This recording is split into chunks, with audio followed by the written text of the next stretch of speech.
সনাতন ধৰ্মত কুকুৰক যথেষ্ট গুৰুত্ব দিয়া হৈছে। কুকুৰে দিনে নিশাই পহৰা দি গৃহস্থক সুৰক্ষা প্ৰদান কৰাৰ লগতে হ'বলগীয়া বিপদৰ সকিয়নিও দি থাকে। কিন্তু এটা কথা আপোনালোকে নিশ্চয় কেতিয়াবা লক্ষ্য কৰিছে যে ৰাতি কুকুৰে কেতিয়াবা খুব কান্দে, যিটো অশুভ বুলি মান্য কৰা হয় আৰু ইয়াক হ'বলগীয়া বিপদৰো আগজাননী আখ্যা দিয়া হয়। আজিৰ এই ভিডিঅ'ত আমি ৰাতি কুকুৰে কিয় কান্দে ইয়াৰ ধাৰ্মিক আৰু বৈজ্ঞানিক কাৰণ সম্পৰ্কে ক'ম। নমস্কাৰ বন্ধু বান্ধৱীসকল, দৈবিক অসমীয়াৰ নতুন এটি ভিডিঅ'লৈ আপোনালোকক স্বাগতম জনাইছোঁ। যদি এতিয়ালৈকে আপোনালোকে আমাৰ চেনেলটি ছাবস্ক্ৰাইব কৰা নাই তেন্তে ছাবস্ক্ৰাইব কৰাৰ লগতে কাষত থকা বেল আইকনটি প্ৰেছ কৰি দিয়ে যেন ইয়াৰ দ্বাৰা আমাৰ নতুন ভিডিঅ'সমূহৰ আপডেট আপোনালোকলৈ গৈ থাকিব। বলক পলম নকৰি আৰম্ভ কৰোঁ আজিৰ এই ভিডিঅ'টি।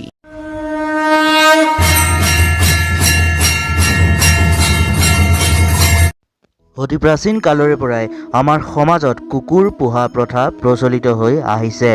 সেইবাবে সেই সময়ৰ পৰাই কুকুৰৰ লগত জড়িত বিভিন্ন আনুষংগিক দিশো আজি পৰ্যন্ত অনুসৰণ কৰি অহা হৈছে। সেয়েহে কুকুৰে ৰাতি কান্দিলে অশুভ বুলি মান্য কৰাটো বৰ্তমান সময়তো প্ৰচলিত হৈ আছে। ইয়াৰ বাবে যেতিয়া কোনো স্থানত ৰাতি কুকুৰে কান্দে তেতিয়া স্থানীয় লোকৰ মনত ভয়ৰ সঞ্চাৰ ঘটে আৰু ততালিকে উক্ত কুকুৰটো তাৰ পৰা খেদি পঠায়। অৱশ্যে এইখিনিতে আপোনালোকক কওঁ যে আমাৰ সনাতন ধৰ্মৰ কোনো এখন গ্ৰন্থত কুকুৰে কন্দাটো অশুভ বুলি উল্লেখ নাই।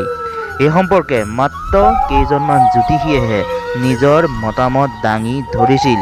তেওঁলোকৰ মতে যেতিয়া কুকুৰে কান্দে তেতিয়া সিহঁতে নকাৰাত্মক শক্তিৰ উপস্থিতি অনুভৱ কৰে, বা এইটো আপুনি শুনিবলৈ পাইছে যে কুকুৰে প্ৰেতাত্মা আদি দেখে আৰু তেতিয়া কান্দি কান্দি তাক আগজাননী দিয়ে।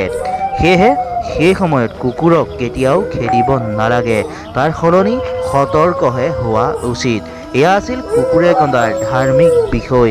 এতিয়া আহোঁ আমি বৈজ্ঞানিক দিশটোলৈ। বৈজ্ঞানিকসকলে কয় যে কুকুৰ শিয়ালৰে এক প্ৰজাতি, সেয়েহে কিছু কুকুৰে শিয়ালৰ দৰে হোৱা দিয়ে অথবা কান্দে।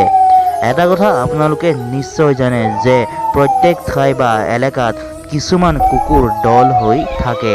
সেই ঠাইত অন্য কুকুৰ প্ৰৱেশ কৰিলে সিহঁতে তাত বাধা প্ৰদান কৰে আৰু তেতিয়া কন্দাৰ দৰে বা হোৱা দি লগৰীয়াক জাননী দিয়ে।